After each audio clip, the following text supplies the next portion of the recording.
Your Coca-Cola bottler presents Claudia, based on the play and novels by Rose Franken. Brought to you transcribed Monday through Friday by your friendly neighbor who bottles Coca-Cola. Relax, and while you're listening, refresh yourself. Have a Coke. And now, Claudia.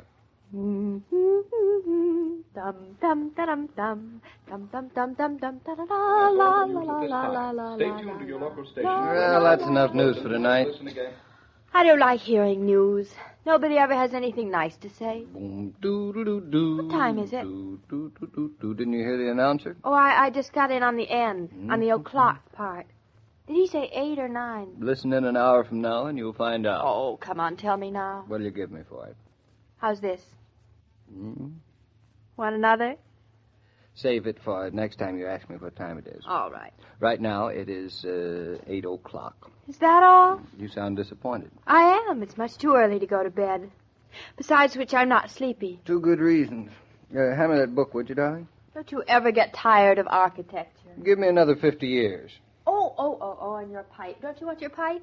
Or are you tired of that, too? I'm not tired of anything. As a matter of fact, I feel remarkably spry, considering. Considering what? Just considering. Now, let me see. What can I do for an hour? In an hour we can go to bed, can't we, David? Still be very early. I know. Maybe we ought to go out tonight. What for? Go out? Don't you like to go out?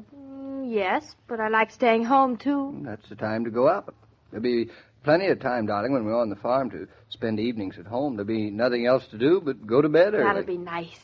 Except on the farm we'll have to get up earlier, too. Early to bed and early to rise. Makes a contented cow. These cows are really on your mind, aren't they? Thanks for the compliment. Nope, my mind's made up.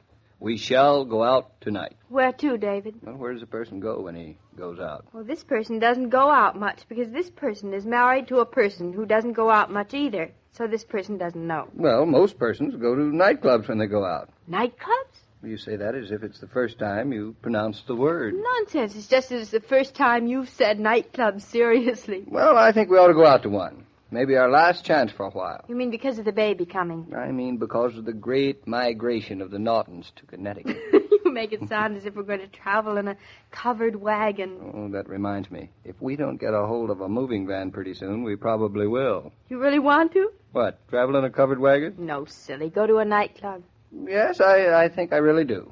My jaw has just dropped. Well, pick it up and tell me what you think of the idea. I'm thinking. My suggesting this tonight, darling, has 2 purposes. I suspected as much. I'm just using a little psychology. Sure you want to tell me what it is? I mean, maybe psychology doesn't work as well when you know it's being done to you. This psychology is just as much for me as it is for you. It's a known fact about human nature that when a person can't have something, that's when a person wants it most. You know, we're certainly talking about an awful lot about persons tonight. David, are we that kind of a person? You most certainly are. I thought you said this psychology's for you, too. Well, it affects me.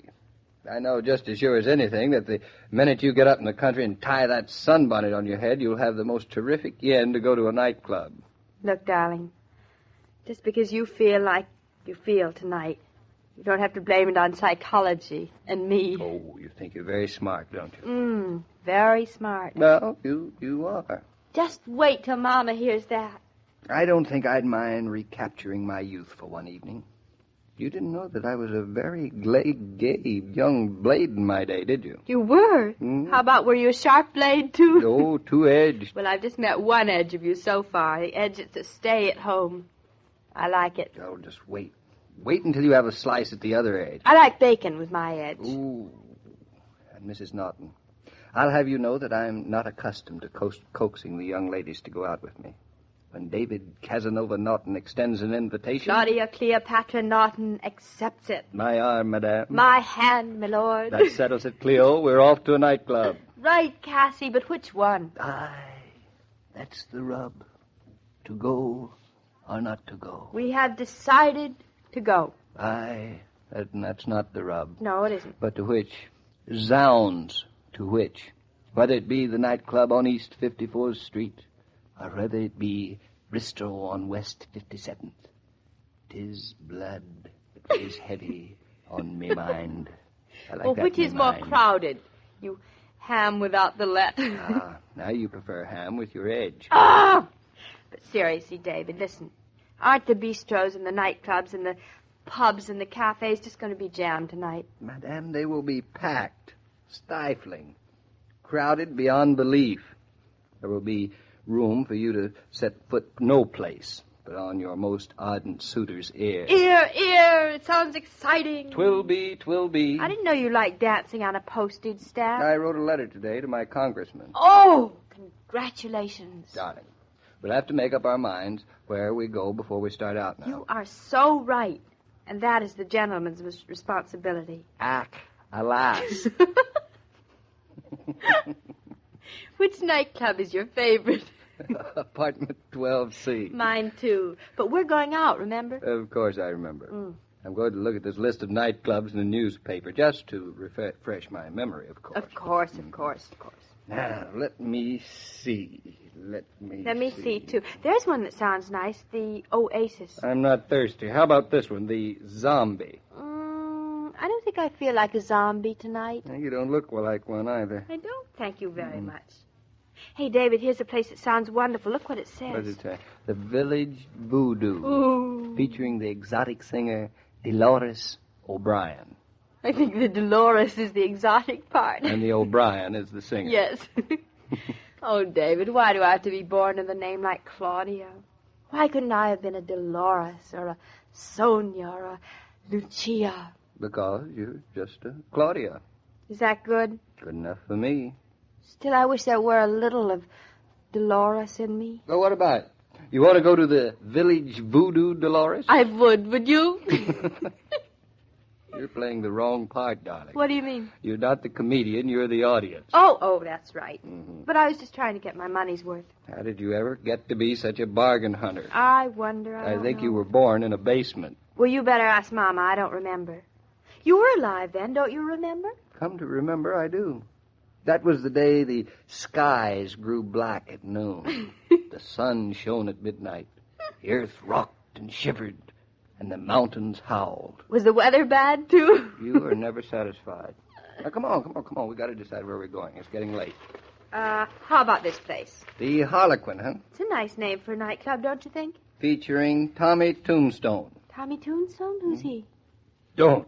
Oh, Claudia, don't tell me that you never heard of Tommy Tombstone. Never. Tommy Tombstone with the velvet larynx. Oh, him. The singer who wears the polka dot tie. That's he. And the beret. That is the one. And who's so thin you can practically see through him. You hit him on the nose.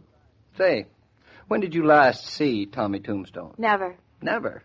Well, everybody knows all about him. Even me. I.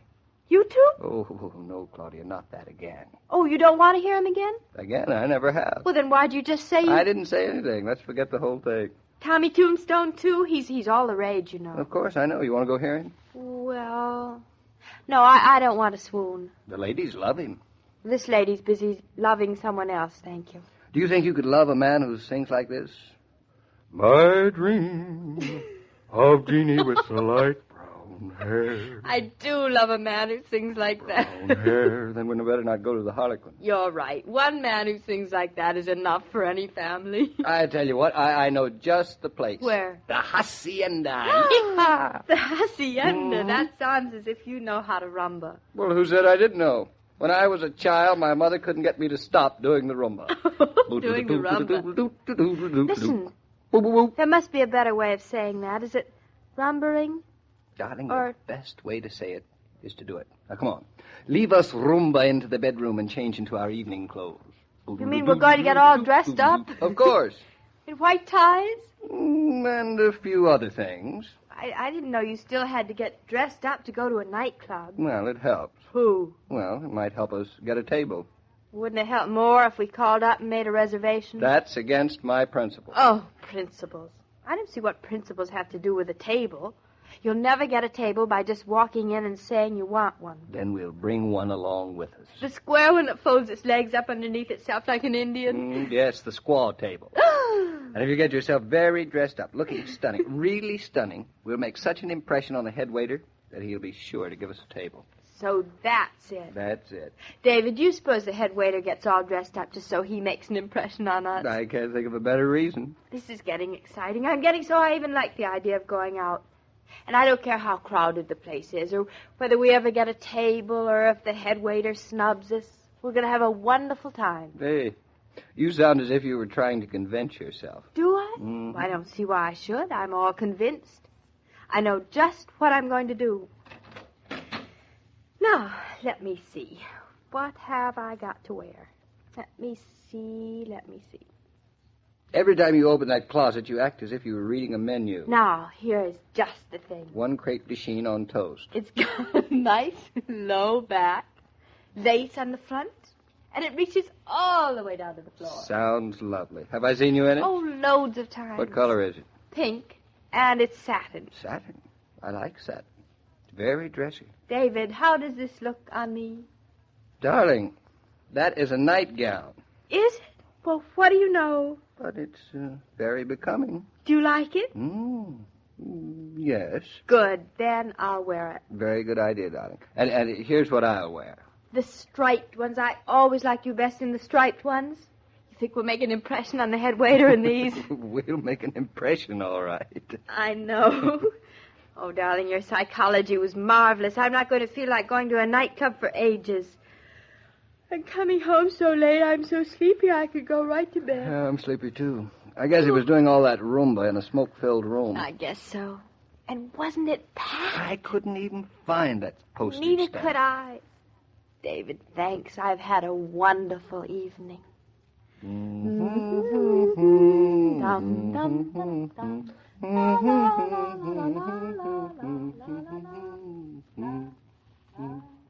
Just suppose you had a job outside instead of at home. In all likelihood, there'd be a Coca-Cola cooler right where you worked. And you'd use it, too, as millions of working folks do. Well, the fact is, you work just as hard, chances are even harder than people do in offices and factories. So why not give yourself the benefit of the pause that refreshes?